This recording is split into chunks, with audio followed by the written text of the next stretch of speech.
उद्धव जी, भीष्म पितामह ने बताया था यदि प्रकृति आदि 28 तत्वों में जो कारण तत्व है वह कार्य में अनुगत होता,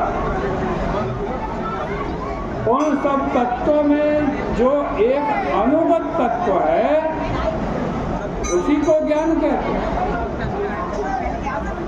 उसके बिना दूसरी चीज नहीं होती। इस बात को जान लेने का नाम ही विज्ञान होता। दूसरे शब्दों में पहले हम देखते थे कि ये सारे पदार्थ एक में अनुगत है, परंतु जब ऐसी दृष्टि हो जाती है कि ज्ञाप्य और ज्ञापक का भेद नहीं, एक ही परमात्मा ब्रह्म है, तब उसी दृष्टि का नाम विज्ञान हो जाता है। श्रुति ने तो यहाँ तक कह दिया कि व्याप्य व्यापकता मिथ्या है। व्याप्य व्यापक भाव भी एक प्रकार से अज्ञान की प्रक्रिया है, जो आदि मध्य अंत को प्राप्त होता है और फिर प्रलय में शेष रह जाता है, वही सत्य है। यदि छेद तदेव सत्, यदि छेद तदेव सत्।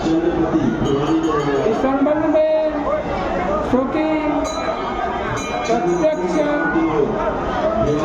ऐतिह्य और अनुमान, ये 4 प्रकार के प्रमाण हैं, परंतु सृष्टि चारों प्रकार के प्रमाणों से बाधित है और परमात्मा अबाधित है। उसी को सत्य समझना चाहिए।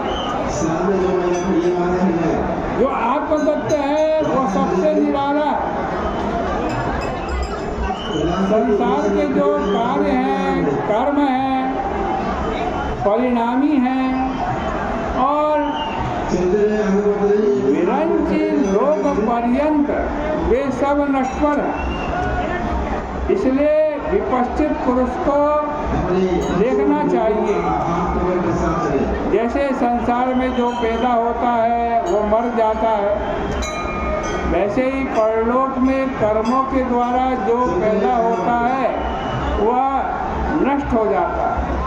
इसलिए स्वर्ग और मृत्युलोक के भोग के चक्कर में न पड़कर भक्ति योग अपनाना चाहिए। भक्ति योग, इस भक्ति योग का वर्णन भगवान कह रहे हैं, मैंने तुम्हें पहले सुना दी। अब यह सुनो कि वो भगवान की भक्ति कैसे प्राप्त होगी। उसका उपाय यह है, भगवान कह रहे हैं मेरी अमृतमयी कथा में श्रद्धा रखो, मेरा अनुकीर्तन करो, मेरी पूजा में निष्ठा रखो और स्थितियों में मेरा स्तवन करो। आदरा परिचर्याया सर्वांगैरभिवंदनम्। भगवान कह रहे हैं मेरी परिचर्या आदर भाव से करो, परंतु मेरी जितनी पूजा होती है उससे भी अधिक मेरे भक्त की पूजा करो। भगवान कह रहे हैं मद भक्ता पूजाभ्यधिका। सब में, सब प्राणियों में मुझको देखो, सर्वभूतेषु मन्मति। परंतु मैं अपने भक्त में सबसे अधिक रहता हूँ, इसलिए उसकी पूजा अधिक करनी चाहिए। शरीर की चेष्टा मेरे लिए कामनाओं का त्याग भगवान कहते हैं मेरे लिए, और इष्ट दान हुत जप तप आदि सब कुछ मेरे लिए करो।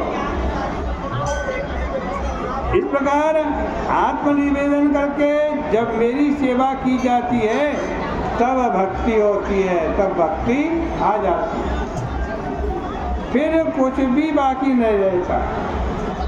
जब मुझ में चित्त अर्पण होता है तब वैराग्य, धर्म, ऐश्वर्य, ज्ञान सबकी प्राप्ति हो जाती है। इस प्रकार श्रीमद् भागवत जी के 11 स्कंद में भगवान श्री कृष्ण उद्धव जी को अपनी भक्ति का प्राप्ति का उपाय बता रहे हैं। आज की चर्चा का यही विराम करेंगे, कल को फिर इस चर्चा को आगे बढ़ाएंगे।